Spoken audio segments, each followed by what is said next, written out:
Welcome to Ren Behind the Practice. I'm Sophie Campisi. I'm a holistic business strategist, and I spend a lot of my time in conversations with practitioners, coaches, and healers about the behind the scenes of their businesses.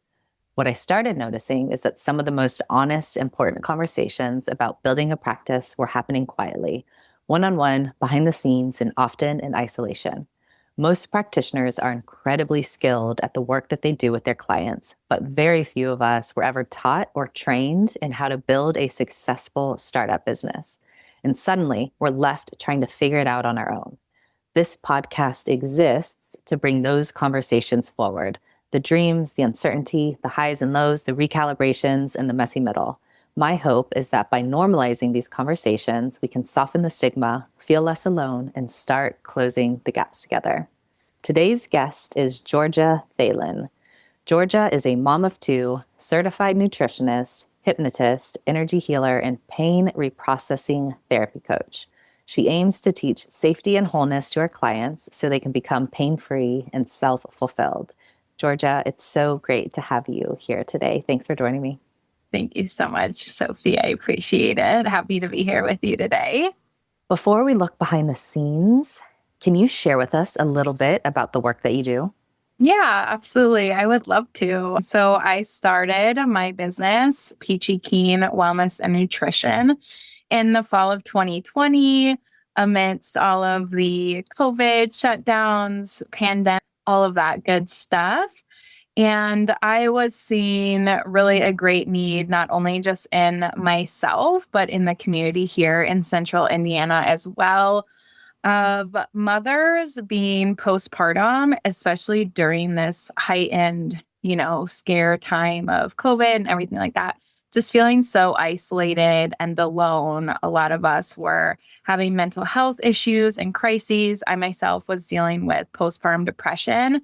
And I saw this need for something natural in the community outside of, typical medications.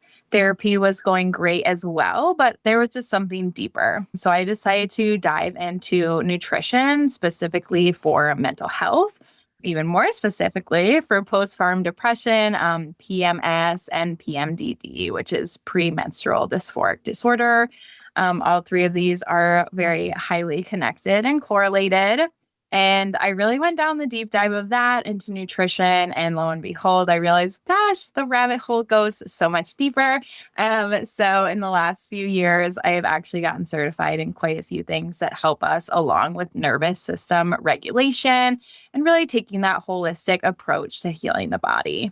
What's the main way that you work with your clients or you want to work with your clients? One-on-one, like group work, courses? Yeah, so I have always worked one-on-one with clients.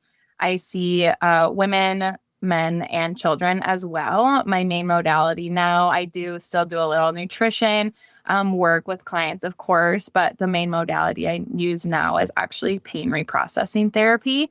So that's for chronic pain. So I kind of see everyone for that because chronic pain does not judge. It can affect all of us. Is this mostly virtual? Yeah, I do see clients virtual. Mostly right now, I actually see them in office. I have a couple of offices around central Indiana. I would love to see more clients virtual. When I started off, a lot of my work for nutrition was 100% virtual. Even during COVID, I had local clients and we usually just met over Zoom.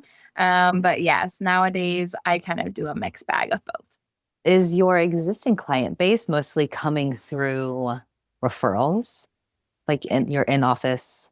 Yeah, yes. I would say mostly referrals or, oh, I saw your advertisement. I have flyers and brochures everywhere in like a 60-mile radius. Anywhere that would take a flyer and let me hang it, I did it, And so it'll kind of like, oh, I saw your flyer such and such, wherever, I'd like more information. So yeah. And all of that stuff is targeting chronic pain. So you're putting stuff out that's more chronic pain now and less postpartum. Yeah. Yeah. And again, these really go hand in hand. A lot of the things that I do for chronic pain is somatics. So body-based brain rewiring. That's really what we're doing, and nervous system regulation. So it really goes hand in hand with postpartum, PMAD, all of those can really be helped by the tools that I like to teach. When you look ahead to the next 6 to 12 months, what goals do you have for your work and your practice? So many goals. Like I said, I see clients one-on-one now, and I would love to get a group program going. Right now, I have an 8-week program in the works for young adults with chronic pain. So I see mostly clients who have like chronic back pain, neck pain. This can also be old sports injuries, and also people who are plagued with fibromyalgia. So full body based pain.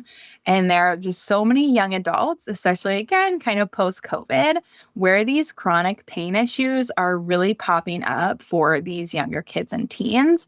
And I'm seeing such a need for it. And there's nothing like that locally in our central Indiana area. So I'd love to get at least one group program going. I am just about to start my master's degree, just kind of for fun, not really because I feel like I totally need it. But I'm hoping that having, those extra letters behind my name can help me get into new avenues to help more clients as well. Are you also trying to generally grow your client base? Like, is it enough clients right now? No, definitely not.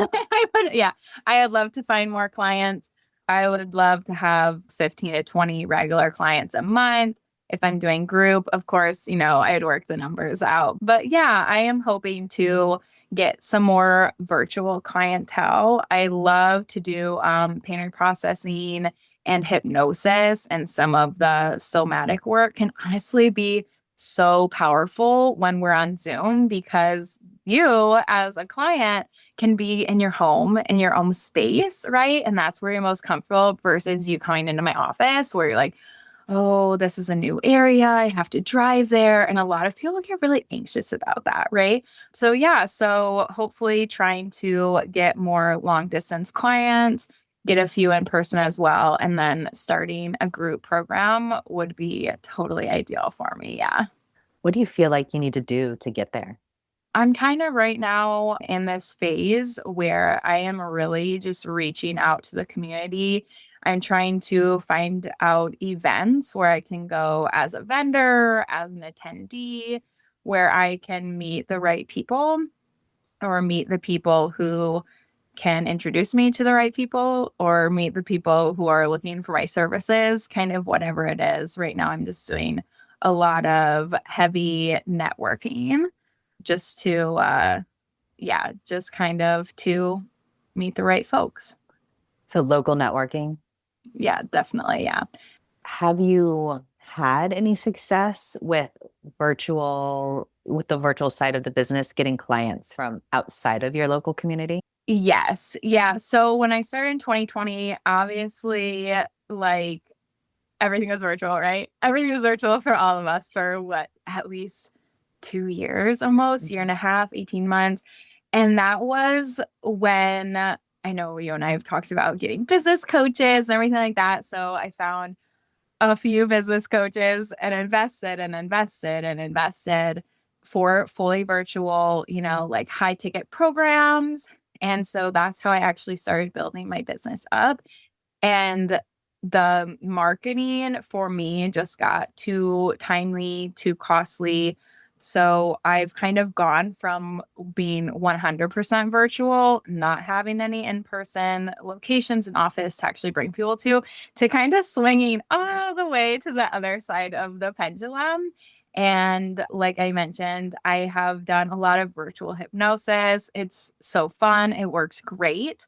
A little bit of virtual pain reprocessing therapy. If we're over camera, it works so well. You can really like build that connection, such as you and I are doing right now. But yeah, so whatever kind of happens, it's kind of the point where I'm at right now in my business. If there's more virtual clients, that's awesome. It's how I started. I'm totally comfortable on Zoom and with holding appointments that way, but I'm open to in person as well. It brings up a great distinction about the difference between marketing, if you will, virtually for Hmm. an online marketing strategy versus an in-person. And when it came to those courses and coaches that you invested in, did anything move the needle meaningfully? Like, did anything really work? Yeah, some did. I kind of want to name names, but I won't today. But so I had one business coach who was awesome. And him and his team below him were great. They would genuinely teach us how to create a month's worth of content in a few hours. Like you'd see those ads pop up, and they really did it. Okay. They really did it and they were awesome. But by the time I found them, I'd already invested 5 figures into another business coach whose strategy was just add the people you may know, the recommended people you may know on Facebook. Let me stifle my laughter. That's not really marketing. I have a bachelor's degree in public relations. And as soon as I was in there, I'm like, yeah, this is not really going to get me anywhere, unfortunately. So yeah, so quite the writing content that was helpful. Now everyone's just writing their content with AI, you know what I mean? And that wasn't really a thing in 2021, 2022. It was not big like it is now. And I've been a professional writer for over a decade now, so that's not really my vibe at all. But yeah, so being able to write content, I would say that moved the needle a little bit, but adding people you may know on Facebook and just hoping that they are the right people and, oh, they'll find me, they'll share my content, not really great. That didn't move the needle. And it's not up to anyone else to help market our business or accept cold messages from, that just feels wrong. So anyway, I digress. No, it brings up a good point, and it's something that I talk about a lot in my own messaging. Is it is Mhm. possible to do it without cringy, gross sales tactics. And part of what you were just describing is that wasn't much of a strategy at all, like Mhm. solid strategy. I'm sorry that happened to you. It just sucks, and I still get sick to my stomach when I think of all of the money I invested into business coaches that said, if you do this, it will work when I was running my practice and didn't. And yeah, so I just from from one human being who's gone through that to another, just like I'm sorry. I'm sorry. I'm sorry that happened. No, that's okay. Thank you. Yeah, it was a lesson learned. And honestly, from my cohort, none of us built our businesses, but I made really good friends through it. You know what I mean? Yeah. I've I heard that a lot yeah, actually from yeah. people. It's like, what did you get from it? It's like I kind of trauma bonded with some people and now I have lifelong friends. I trauma bonded with some people. Yeah, Yeah. absolutely. Yeah. Yes, definitely got some lifelong friends. And I know before we started recording, you and I chatted like, is it me? Is it the business strategy? Well, I must be doing something wrong. There was that missing piece.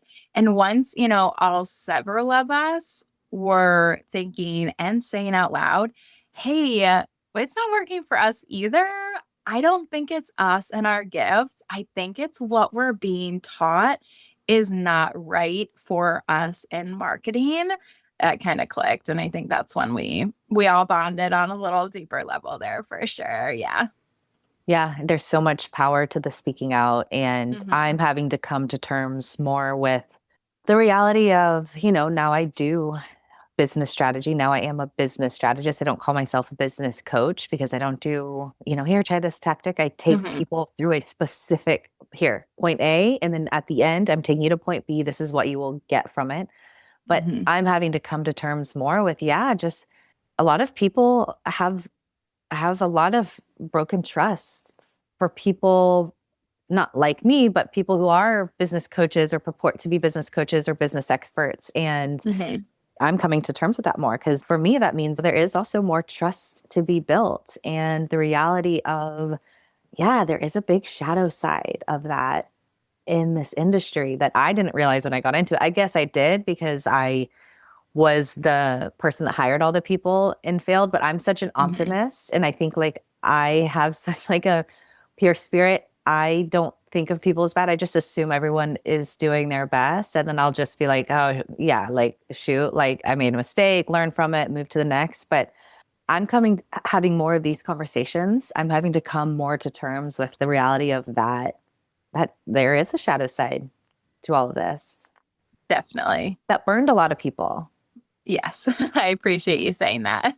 What feels hardest about getting to the next steps that you want to be? So growing your client base, whether it's getting a solid virtual base again, where you're not necessarily not stuck, but you're not necessarily needing to pull from your local community or pulling from your local community more, doing the group program.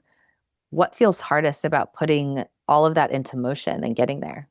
Yeah, I think for me, it's just kind of there are so many things that I want to do, and being able to put it concisely into a plan and then really stick to that rather than doing all this trial and error that I did 2020, 21, 22. I'm really trying to reflect what worked, what didn't work, and bring that now to our present time. I would say, yeah, just getting the plan and sticking to it. If there are any other neurodivergent listeners, I'm sure they can commiserate with with the ability of how can we stick to something for 6 to 12 months? Easier said than done. But again, this is something that I'm so passionate about. And I'm like, this time, no one's gonna stop me. The nutrition, it was, is this my thing? Is this constant like asking, like, is this my thing? Is this what I'm doing? And then there's just it's so oversaturated with health coaches and nutrition coaches and nurse coaches and all these different coaches, and I'm like, oh, well, now I do this one thing, pain reprocessing therapy. Great. There's only 6 other people in the state of Indiana who even offer that. Okay, great. This was it, guys. It helped me. It saved my life. It saved my children's life.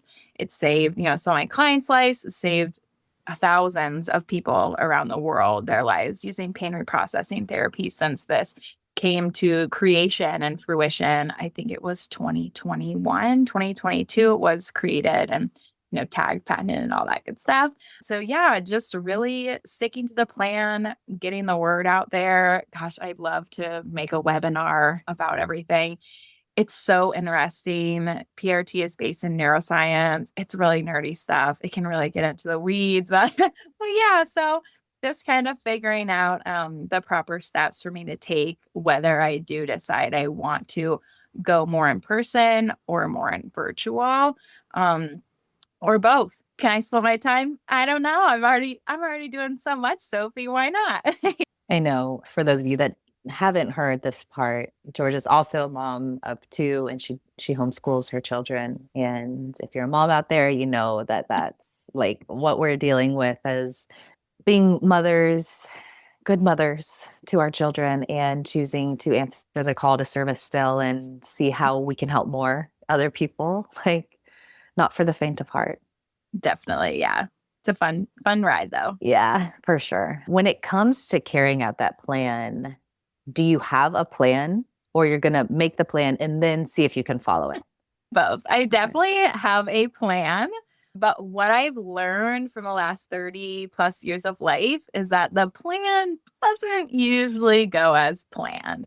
Yeah, so I have quite a few in-person events coming up and networking, marketing, routes to go. And I'm like, well, gosh, that'd be great if it works. But if it doesn't, we can just pivot a little bit and go towards plan B and, and take it from there.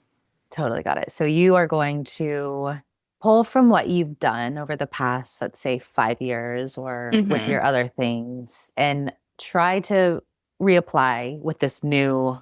modality and this new Yeah. business thing and see how far that can take you. And if it doesn't, you'll then pivot. But you're going to see this through to see, okay, well, let me try these things that I've seen the needle move. Now I'm in the thing that I feel like is my thing, the thing that I want to be doing, the thing that that I think people are understanding.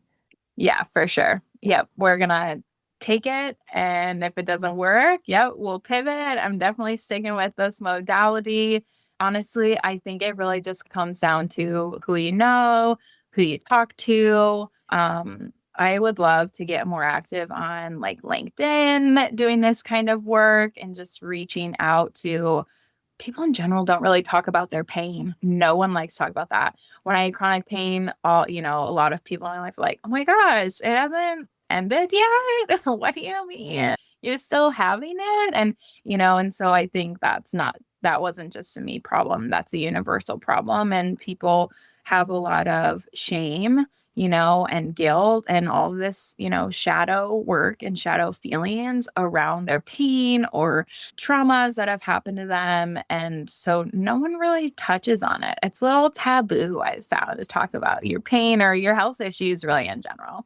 So, yeah, just kind of marketing towards whatever specific demographics, be, business leaders on LinkedIn or other therapists in my own local community, practitioners in my own local community, or whomever online who sees my random hypnosis posts and, and it's like, oh, that sounds pretty cool. I think I might want to try that out.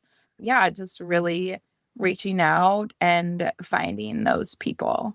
If it doesn't happen, if you're not able to get to these next levels of your work, what's the cost to you, to others? Yeah, that's a really good question. Thank you for that one. I would say really the only cost is going to be what maybe lost time and disappointment on my part, I would say. Right now, my kids, my family, my friends are all pretty supportive of this work. Like I said, I used pain reprocessing therapy on myself, my own children. They're all very familiar with it and they know that it works very well. So I would say no real cost to me, It feels great knowing what I'm doing works and I'm good at it. I guess I would get a full-time job. I suppose that that could be a negative cost, right? But yeah, I was starting my master's and everything. I feel pretty hopeful about the future, honestly. So if it doesn't work out as a small business, I'm sure I'll be able to fit in somewhere else doing similar work. Absolutely. Anything else that you want to share or say before we wrap up today? No, yeah, I just if I can talk about pain reprocessing for a Yeah. minute, I would absolutely love to. I know I talked a lot about it, but not actually what it is.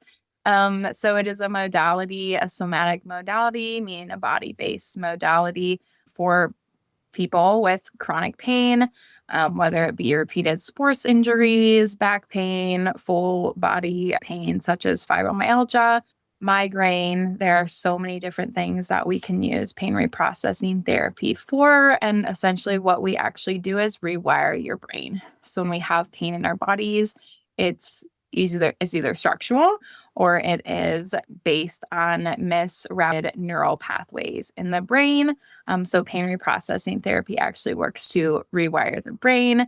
And that is what I do through somatic exercises, somatic movement, hypnosis, energy work, and so many other amazing tools. Thank Amazing. you. Yeah. Thanks. Yeah, Yeah. love it. Yeah, you're welcome. Georgia, thank you so much for joining me today to have this conversation.